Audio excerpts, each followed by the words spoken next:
Okay, good evening, all of you. Myself, Arvind Sharma. I am teacher in Neil World School, Morena, and I will tell you everything about HTML for class 7 and 8 student.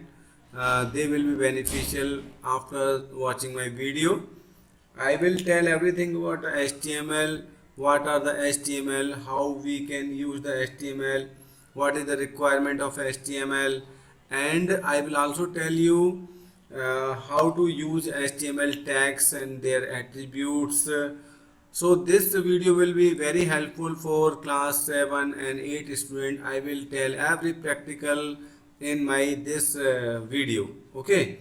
So we are starting from starting. So computers are connected to the internet are either server और clients.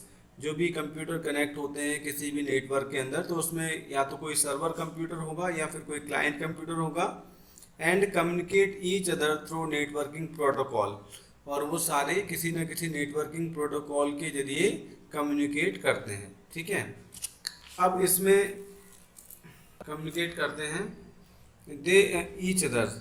The client send the request to the server and the server respond immediately with the required data. तो जो client computer होते हैं वो क्या करते हैं, वो रिक्वेस्ट सेंड करते हैं किसी भी चीज़ के लिए और जो सर्वर कंप्यूटर होते हैं वो रिस्पॉन्स करते हैं.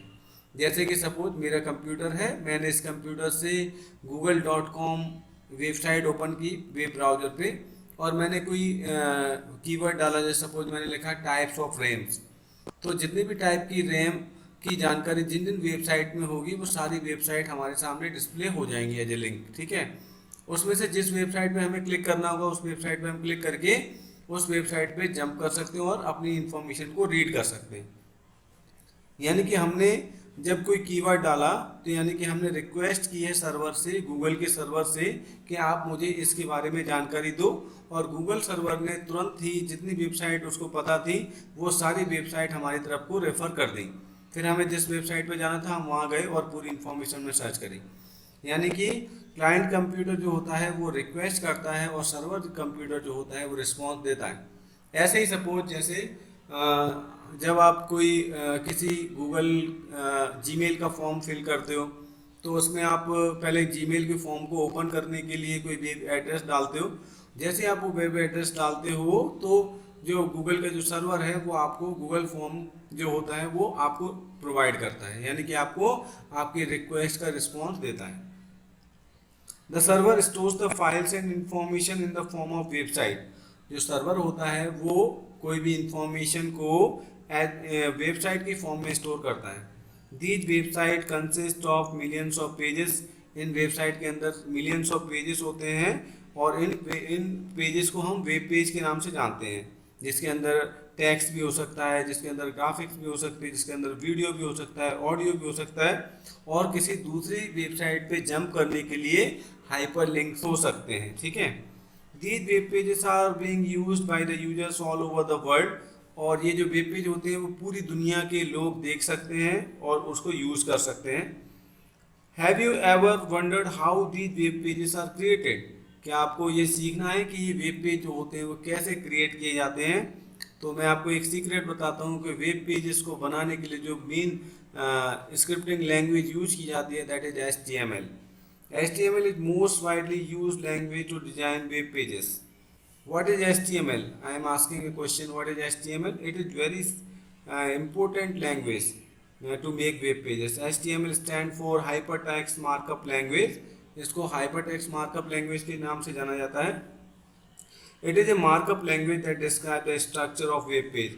यानी कि आपका वेब पेज कैसा दिखेगा, उसमें कहाँ पे टेक्स्ट होगा, कहाँ पे इमेज होगी, कहाँ पे कोई भी बटन होंगे, कहाँ पे मेन्यू बार होगा, कहाँ पे क्या होगा, वो सारी चीज़ें हम HTML के द्वारा डिजाइन करते हैं, स्ट्रक्चर करते हैं. The display of HTML web page is same as any type of computer and or any operating system.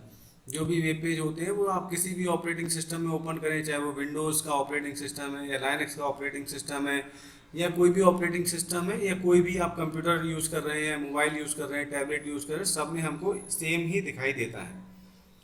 तो अब अपन बात करते हैं हाइपर टेक्स्ट की. तो hyper text is a piece of ordinary text that has special feature of linking to other document or web pages. यानी कि hyper text एक ऐसा डॉक्यूमेंट होता है, पीस ऑफ ऑर्डिनरी टेक्स्ट होता है जिसके जरिए आप अपने डॉक्यूमेंट को किसी दूसरी वेब पेजेस से लिंक कर सकते हो।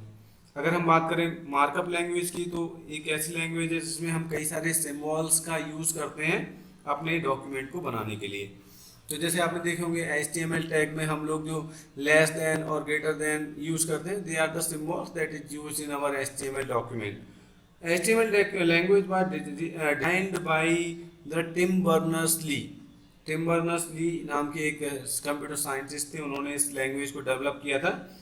It is a subset of standard HTML language. उस टाइम पे एक HTML लैंग्वेज चलती थी जो नेटवर्क में कम्युनिकेशन के लिए यूज़ करते थे, उसको उन्होंने मॉडिफाई करके HTML में कन्वर्ट किया था। Now we are talking about हम HTML प्रोग्राम को किस किस में बना सकते हैं। हम नोटपैड में ही बना सकते हैं, या फिर हमारे पास में कई सारे एडिटर होते हैं जिनमें हम HTML पेजेस को आसानी से बनाना सीख सकते हैं। उसमें हमें कई सारे ऐसे फीचर होते हैं कि हमें केवल हम टेक्स्ट टाइप करेंगे और उसका HTML डॉक्यूमेंट अपने आप से बन जाता है। तो ऐसे एडिटर भी अवेलेबल होते हैं जिनको हम WYSIWYG यानी कि what you see is what you get के नाम से जानते हैं। ठीक है, ऐसे एडिटर के बारे में भी मैं आपको बताऊंगा लास्ट में। नेक्स्ट हम लोग बात कर रहे हैं टेक्स्ट एडिटर। तो जो भी हम HTML के डॉक्यूमेंट बनाते हैं वो HTML के डॉक्यूमेंट हमारे नोटपैड के अंदर हम बना सकते हैं। तो HTML के लिए नोटपैड एक बेसिक एडिटर है जिसमें हम HTML लैंग्वेज में प्रोग्राम्स को डेवलप करना आसानी से सीख सकते हैं। तो मैं आपको नोटपैड को ओपन करना सिखाता हूँ सबसे पहले। तो सबसे पहले नोटपैड को ओपन करने के लिए आपको यहाँ पे स्टार्ट बटन पे क्लिक करना है। सामने आपको नोटपैड दिख रहा है वैसे तो, अगर यहाँ पे नहीं शो हो रहा है तो you will go to the all program option, then you will go to the accessories option and here you can see the notepad. Notepad is the part of Windows operating system. All Windows contains the notepad. चाहे वो Windows 7 हो चाहे Windows 10 हो, उसमें आपको notepad आपको आसानी से मिल जाएगा। अब हम बात करें HTML टैग्स एंड एट्रीब्यूट की। तो HTML जो टैग्स होते हैं वो दो कैटेगरी में हमने डिवाइड किया हुआ है उनको। एक होता है HTML टैग जो होते हैं, एक तो होता है हमारा एम्प्टी टैग के नाम से आता है, और एक आता है कंटेनर टैग के नाम से, कंटेनर। यानी कि जिस टैग को हमने चालू किया है, ओपन किया है, उसको क्लोज करने की भी अगर रिक्वायरमेंट हमको पड़ती है तो वो कंटेनर टैग होता है, और जिसको हम केवल ऑन करें और उसको ऑफ करने की ज़रूरत ना पड़े या क्लोज करने की ज़रूरत ना पड़े तो उसको हम एम्प्टी टैग बोल सकते हैं।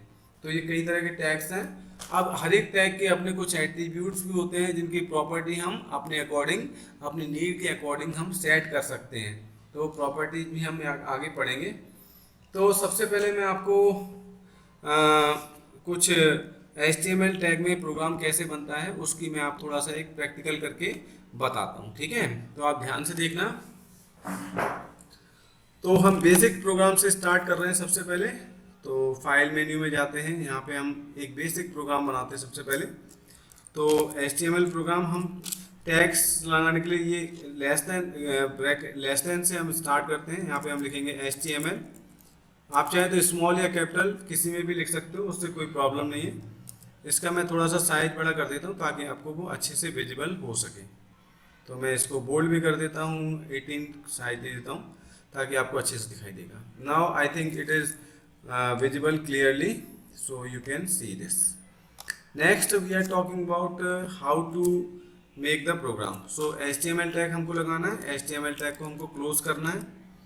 अब जो भी प्रोग्राम हम बनाएंगे वो इन HTML ओपन टैग और क्लोज टैग के बीच में हमको बनाना है। ठीक है, तो हम यहाँ से अब HTML डॉक्यूमेंट के दो पार्ट्स रखे गए हैं। पहला पार्ट होता है हेडर पार्ट और दूसरा पार्ट होता है बॉडी पार्ट। तो सबसे पहले हम हेड पार्ट बनाते हैं। हेड पार्ट में हम सबसे पहले टाइटल का यूज़ करते हैं। टाइटल एक टैग है, उसका यूज़ करते हैं। जैसे मैंने लिखा है यहाँ पे वेलकम इन इंडिया। ठीक है, सपोज मैंने यहाँ पे लिख रहा हूँ वेलकम इन इंडिया और टाइटल को मैं क्लोज कर दे रहा हूँ, और फिर मैं यहाँ पे हेड टैग को भी क्लोज कर देता हूँ। ठीक है, ये हेड टैग के अंदर हम टाइटल बना रहे हैं और मैं अब हेड टैग को भी लास्ट में क्लोज कर देता हूँ। ठीक है, तो इससे ये मैंने इंडेंटेशन अच्छे से कर दिया ताकि आपको पता रहे कि कौन सा टैग किस टैग के अंदर मैंने लिखा हुआ है। ठीक है, टाइटल टैग यहाँ पे मैं इसको इंडिया, हेड टैग को बंद कर देता हूँ। ये देखिए हेड टैग के अंदर मैंने केवल टाइटल टैग लिया है और उस टाइटल टैग के अंदर मैंने लिखा हुआ है वेलकम इन इंडिया। अब इसके बाद में मैं यहाँ पे एक इसी के नीचे बॉडी टैग बनाता हूँ। आप कहीं पे भी बना सकते हो, कोई प्रॉब्लम नहीं है। बॉडी टैग बनाया, इस बॉडी टैग को भी मैं क्लोज कर दूंगा। और जितना भी अब मुझे मटेरियल रखना है, जितने भी डॉक्यूमेंट के अंदर मुझे टैग्स, पिक्चर, जो कुछ भी मुझे लगाना है, वो सारी की सारी चीज़ें मैं बॉडी टैग के अंदर लगाता हूँ। ठीक है, तो मैं HTML को थोड़ा पास ले लेता हूँ। ये हमारे इस HTML का बेसिक स्ट्रक्चर है। पहले हेड के अंदर टाइटल, फिर बॉडी के अंदर आपके कंटेंट, जो भी आपको लिखने हैं, content goes here everything. You want to insert picture, you want to insert text, menus bar and everything you can write in body tag. So everything will be in body tag and title will be in head tag. This is our basic HTML structure. इसको मैं अभी आपको desktop पे save करके और इसको run करा के दिखाता हूँ। वेबसाइट एक डेस्कटॉप पे एक फोल्डर ओपन कर लेता हूँ। इस फोल्डर का मैं नाम देता हूँ कुछ भी, जैसे इस फोल्डर का सपोज मैंने नाम दिया है, अभी मैं नाम नहीं दे रहा कुछ भी। चलो मैं यहाँ पे अपना डॉक्यूमेंट टाइप कर देता हूँ सीधे डायरेक्ट। इसमें मैं लिखता हूँ पेज 1.html। यहाँ पे आप नाम कुछ भी रख सकते हो, लेकिन आपको ये याद रखना है कि आपको .html जरूर लगाना है। आप स्मॉल में भी लगा सकते हो, कैपिटल में भी लगा सकते हो, कोई प्रॉब्लम नहीं है। ठीक है, तो आप यहाँ पे सेव कर देंगे। अब देखिए ये जो मैंने प्रोग्राम है वो डेस्कटॉप पे मैंने सेव किया है, ये देखिए दिख रहा है पेज 1.html। आप इसको रन कराएंगे तो आपका ये वेब पेज जो है वो आपका एक गूगल क्रोम में डिस्प्ले होने लगा है। देखिए यहाँ पे जो आपने टाइटल में लिखा था वो आपका वेलकम इन इंडिया हमारे टाइटल बार पे शो हो रहा है, और जो बॉडी के अंदर लिखा था वो हमारा इस पेज पे कंटेंट गोज हियर जो मैं लिखा था वो यहाँ पे हमें बॉडी में शो हो रहा है। अब मैं देखना चाहता हूँ बॉडी का है कितना एरिया, तो मैं यहाँ पे बीजी कलर लगा सकता हूँ बॉडी का बैकग्राउंड कलर चेंज करने के लिए। तो बीजी कलर को मैं स्मॉल में लिखता हूँ, आप चाहें तो कैपिटल में भी लिख सकते हैं, कोई प्रॉब्लम नहीं है, लेकिन मैंने इसलिए स्मॉल में लिखा है ताकि आपको टैग और उसके एट्रीब्यूट्स के बारे में डिफरेंस याद रहे। जो मैंने स्मॉल में लिख रहा है वो एट्रीब्यूट्स है और जो कैपिटल में लिखे हुए हैं वो टैग्स हैं। तो बीजी कलर को मैं सपोज ले लेता हूँ येलो, और ये भी आप स्मॉल में या कैपिटल में कैसे भी लिख सकते हो, कोई प्रॉब्लम नहीं है इसकी प्रॉपर्टीज़ को। इसके बाद मैं इसको फाइल को सेव करता हूँ। सेव करने के बाद मैं इसी फाइल को रिफ्रेश करके देखता हूँ, ये देखिए मेरी बॉडी का जो कलर है वो येलो कलर का हो गया है। तो इस तरीके से हमने बॉडी का जो कलर है वो चेंज कर दिया है। अब मैं आपको सारे के सारे फॉर्मेटिंग बताऊंगा, टेक्स्ट फॉर्मेटिंग भी बताऊंगा, और हमने अभी क्या किया है, इस अपने वेब पेज को प्रीव्यू करके देखा है। और वेब पेज को प्रीव्यू करना बहुत ज़्यादा आसान है। आपने जहाँ पे अपनी फाइल को सेव किया है .html के नाम से, वहाँ पे आपको सीधे सीधे जाना है। ठीक है, सीधे सीधे आपको उस जगह पे जाना है और आपको वहाँ पे जो आपका डॉक्यूमेंट है उस पर डबल क्लिक कर देना है। आपका जो डॉक्यूमेंट है वो प्रीव्यू उसका शुरू हो जाएगा। बहुत ही सिंपल है। या फिर आप फाइल मेन्यू के अंदर से जाके ओपन कमांड के जरिए भी आप प्रीव्यू कर सकते हो। यहाँ पे फाइल पे जाएंगे ओपन, वो भी एक तरीका है, लेकिन मैं आपको डायरेक्ट मेथड बता रहा हूँ। नेक्स्ट हम लोग बात करते हैं कि कौन कौन से टैग होते हैं, इनके बारे में मैंने आपको बताया। जैसे बॉडी का मैंने एक तो बताया बीजी कलर एट्रीब्यूट, एक मैं आपको और बताता हूँ। सपोज अभी जो हम लिख रहे हैं इसके अंदर देखिए आपका जो टेक्स्ट है वो आ रहा है ब्लैक कलर से। सपोज आपको इसका कलर चेंज करना है तो you can also do this. यहाँ पे मैं टेक्स्ट एट्रीब्यूट लेता हूँ, टेक्स्ट एट्रीब्यूट का कलर मैं यहाँ पे दे देता हूँ सपोज ग्रीन। तो देखिए मैं ग्रीन कलर लिया, इसको मैं सेव करूँगा और टेक्स्ट एट्रीब्यूट को सेव करने के बाद में मैं इसको रिफ्रेश करूँगा तो देखेंगे हमारा जो टेक्स्ट है वो अब ग्रीन कलर का शो हो रहा है। देखिए मैं इसका साइज थोड़ा सा बढ़ा देता हूँ, अब आपको जूम कर दिया है मैंने, अब देखिए आपको कलर शो हो रहा होगा। This is my green colour text. ठीक है, यहाँ पे एक और एट्रीब्यूट हो सकता है जैसे अगर हम इस पिक्चर के जो पिक्चर हमने ली है, मतलब जो बैकग्राउंड लिया है, वहाँ पे हम अभी कलर ना दे के कोई पिक्चर देना चाहे वो भी हम दे सकते हैं। उसके लिए हम बैकग्राउंड एट्रीब्यूट का यूज़ करते हैं। देखिए मैं आपको करके दिखाता हूँ। तो यहाँ पे मैं लिखूँगा बैकग्राउंड, बॉडी बैकग्राउंड, ठीक है, बैकग्राउंड लिखा। इसके बाद में मुझे डबल कोट्स लगाना है, डबल कोट्स लगाते हैं हम, इक्वल डबल कोट्स, और इस डबल कोट्स के अंदर मुझे उस इमेज फाइल का एड्रेस देना पड़ेगा जिसको मैं यहाँ पे बॉडी के अंदर डिस्प्ले कराना चाहता हूँ। तो मैं कोई इमेज फाइल के एड्रेस पे चलते हैं हम लोग। यहाँ पिक्चर्स में देखते हैं कोई पिक्चर पड़ी होगी, चलो, ये पिक्चर में ट्यूलिप पड़ा हुआ है। इस ट्यूलिप इमेज को हमको अगर डिस्प्ले कराना तो ये पाथ हमको यहाँ पे दे रखा है ना। तो ये पाथ हम यहाँ से कॉपी कर लेते हैं और इस पाथ को पहले हम यहाँ पे पेस्ट कर देंगे इस डबल कोट्स के अंदर। ये पाथ आ गया है, ठीक है। इसको आप चाहे तो ऐसे इमेज को ऐसे करके देख लेंगे। ये पाथ आ गया है, पूरा का पूरा हमने पेस्ट कर दिया है पूरा पाथ, ठीक है। इसके बाद में यहाँ पे पाथ के बाद में हमारी पिक्चर का नाम भी है, तो वो भी हम स्लैश करके लिख देंगे, क्योंकि इस पाथ के अंदर तो बहुत सारी पिक्चर हैं, पर हमें कौन सी पिक्चर डिस्प्ले करनी है। तो इस ट्यूलिप पिक्चर को हम डिस्प्ले करना है, तो उसका नाम हम कॉपी कर लेते हैं और अब हम यहाँ पे उस नाम को भी पेस्ट कर देंगे, या फिर आप चाहें तो यहाँ पे डायरेक्ट लिख भी सकते हो, ठीक है। तो मैं यहाँ पे लिख देता हूँ tulips.jpg। ये मेरी पिक्चर का नाम है, इसको मैंने सेव कर दिया है फाइल को। इसको मैं थोड़ा छोटा फॉन्ट कर देता हूँ तो आपको बिल्कुल क्लियर दिखेगा कि हमने क्या किया है एक्चुअल में। क्या है, कुछ टेक्स्ट लिखने की वजह से ये 12 कर देते हैं, 14 12 कर देते हैं, ठीक है। अब देखिए हमारी पिक्चर कैसे, हमारी क्या पाथ है वो आपको सब दिख रहा होगा। इसको मैं थोड़ा सा हाँ, ये मैं पास कर देता हूँ। देखिए पूरी पिक्चर आपको दिख रही है। बैकग्राउंड एट्रीब्यूट है, ये हमारी पूरी इमेज का ये एड्रेस है यहाँ से यहाँ तक, और ये हमारी इमेज का नाम है। अगर हमारा इमेज और हमारा जो HTML डॉक्यूमेंट है वो सेम जगह पे है, जैसे डेस्कटॉप पे या किसी फोल्डर में सेम जगह पे है, तो हमें पूरा पाथ देने की ज़रूरत नहीं है, हम केवल इमेज के नाम से भी उसको एक्सेस कर सकते हैं। तो फिलहाल मैं अभी अलग अलग दोनों लोकेशन पे हैं, क्योंकि हमारा पेज 1 HTML हमारा डॉक्यूमेंट जो है वो डेस्कटॉप पे है, और जो इमेज है हमारी वो पिक्चर फोल्डर के अंदर है, तो इसलिए हमें पूरा यहाँ पे पाथ देना पड़ रहा है। तो इसको मैंने ये दे दिया पाथ, और इसको अब मैं रिफ्रेश करता हूँ। ये देखिए इमेज हमारी बन गई है, इसको आप चाहे तो ऐसे जूम इन करके देख सकते हो। ये देखिए इमेज मेरी आ गई है। तो background attribute is use to set the background image, ठीक है। अब आप समझ गए होंगे बैकग्राउंड किस लिए होता है, ठीक है। तो बैकग्राउंड एट्रीब्यूट भी आपको समझ में आ गया होगा। अच्छा चलिए अब हम एक कुछ नई चीज़ें सीखते हैं। Now we are talking about BG colours, ठीक है। हम लोग बीजी कलर ये हमने कर लिया है। अब इसमें हम हेडिंग टैग देखते हैं, ठीक है। तो पहले बीजी कलर हम सेट कर लेते हैं, पहले एक येलो कलर का। आप कोई भी कलर ले सकते हो, ज़रूरी नहीं है, या फिर आपको बीजी कलर नहीं भी रखना है तो आप उसको हटा भी सकते हो। ये दोनों एट्रीब्यूट मैंने हटा दिए। अब सपोज मैं अभी इसको इतना ही चला के दिखाता हूँ आपको क्या होता है। ये इतना चलाया, कुछ भी नहीं आ रहा है, कंटेंट गोज या लिख के आ रहा है। अब सपोज इसको, ये जो हेडिंग है इसको आपको यहाँ पे कुछ बड़े में लिखना है। तो जैसे आपने लिखा यहाँ पे टीच ऑन मोरेना, ठीक है, मोरेना, ठीक है, आपने ये लिखा। अभी आप जब इसको सेव करके रिफ्रेश करोगे तो यहाँ पे टीच ऑन मोरेना लिख के आएगा, लेकिन मैं चाह रहा हूँ कि ये बोल्ड में और बीच में आए लिख के। तो मैं क्या करूँगा, इसमें हेडिंग टैग लगा सकता हूँ। यहाँ पे मैं H1 यूज़ करता हूँ। H1 is the biggest heading, ये सबसे बड़ी हेडिंग है। इसके बाद H2 उससे छोटा, H3 उससे छोटा, ऐसे करके हम अलग अलग हेडिंग टैग्स भी यूज़ कर सकते हैं। तो सपोज मैंने अभी हेडिंग टैग लगाया है H1, और इसको H1 से ही क्लोज करना है, गलती से मैंने H2 कर दिया है। जिस टैग ओपन किया है उसी टैग से हमें उसको क्लोज भी करना पड़ेगा, ठीक है। तो उसको आप सेव कर देना। कौन है,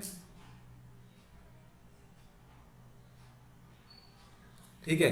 अभी ये हमारा जो टैग है वो, हमारा टैग जो है वो लेफ्ट में आ रहा है। सपोज इसको आपको सेंटर में लिखना है तो आप यहाँ पे H1 के अंदर अलाइन एट्रीब्यूट भी आप लगा सकते हो, LIGN, align equal to centre लिख देना। तो आपका ये जो टेक्स्ट है अब सेंटर में डिस्प्ले होने लगेगा, ठीक है। ये देखिए सेंटर में आ गया। अब सपोज इसको आप यहाँ पे इसको थोड़ा सा अट्रैक्टिव बनाना चाहते हो तो आप यहाँ पे एक HR एट्रीब्यूट होता है लाइन के लिए, वो HR एट्रीब्यूट भी आप लगा सकते हो। ये आपकी क्लास में तो नहीं है लेकिन 8 क्लास में है तो उनके लिए काम है। HR एट्रीब्यूट को आप लगा सकते हो HR एक एम्प्टी एट्रीब्यूट है, तो इसको अगर आपने लगाया है तो इसको क्लोज करने की हमको ज़रूरत नहीं पड़ती है।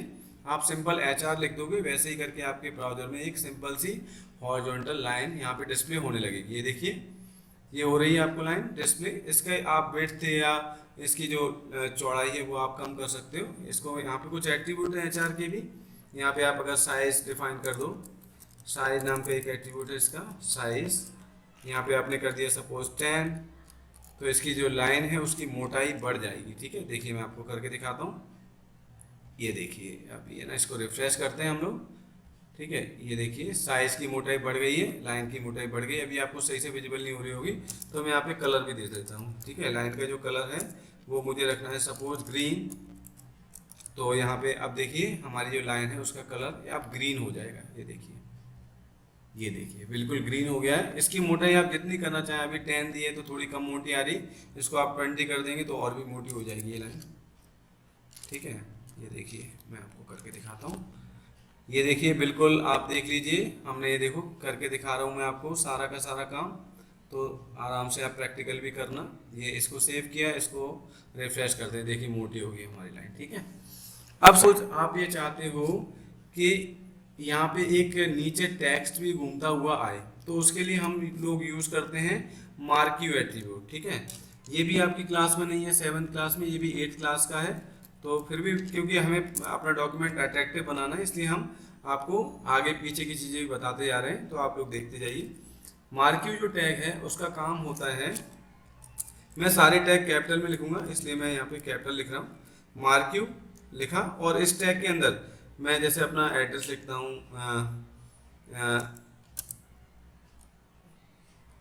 डायरेक्टर मार्क्यू, और मैंने यहाँ पे लिखा सपोज डायरेक्टर, और यहाँ पे मैंने नाम लिखा अरविंद शर्मा। एक minute, Arvind Sharma.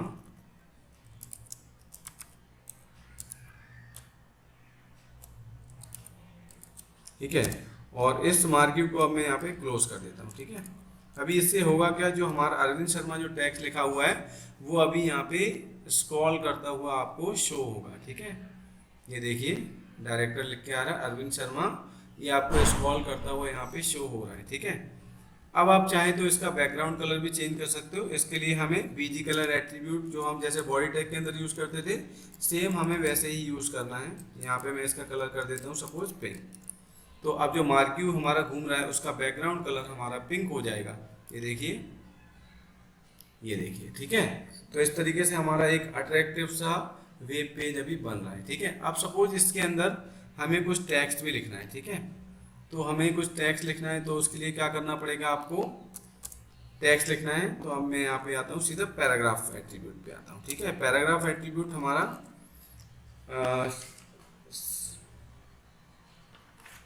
Paragraph attribute है हमारा 8th क्लास में भी है, वो भी 7th क्लास में। तो पी एट्रीब्यूट हम लगाते हैं। पी एट्रीब्यूट हमने लगाया, इसके अंदर हम जो कुछ भी लिखना चाहें, hello everyone, hello everyone, this keyboard से ऐसे काम नहीं कर रहा, this is Arvind here and you are watching my class. If you like my video,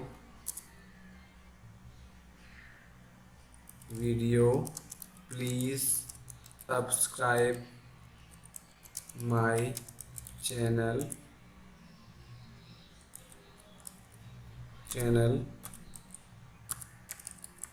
for more videos. This encourages me to make videos for you. Okay, ये मैंने कुछ text लिखा है और अब मैं यहाँ पे पी टैग को बंद कर रहा हूँ। तो ये मेरा पूरा एक पैराग्राफ होगा जो मैंने इसके अंदर लिख दिया।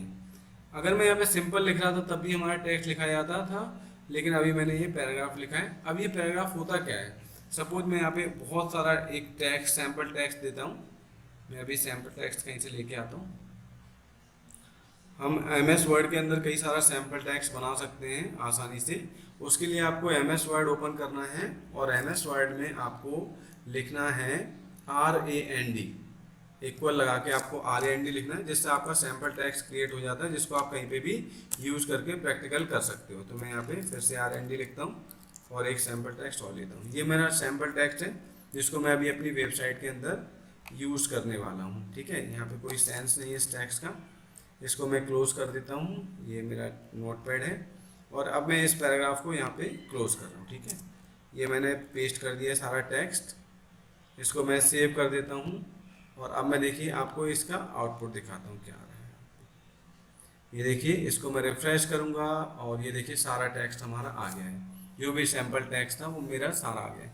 अब सपोज आप ये चाहते हो कि जो टेक्स्ट है इसमें आप देख रहे हो यहाँ पे जो हमारी लाइनें हैं, अभी देखो हमारा जो अलाइनमेंट है वो बाय डिफ़ॉल्ट हमारा अलाइनमेंट जो है वो लेफ़्ट अलाइनमेंट है। इसको आप चाहे बदल सकते हो।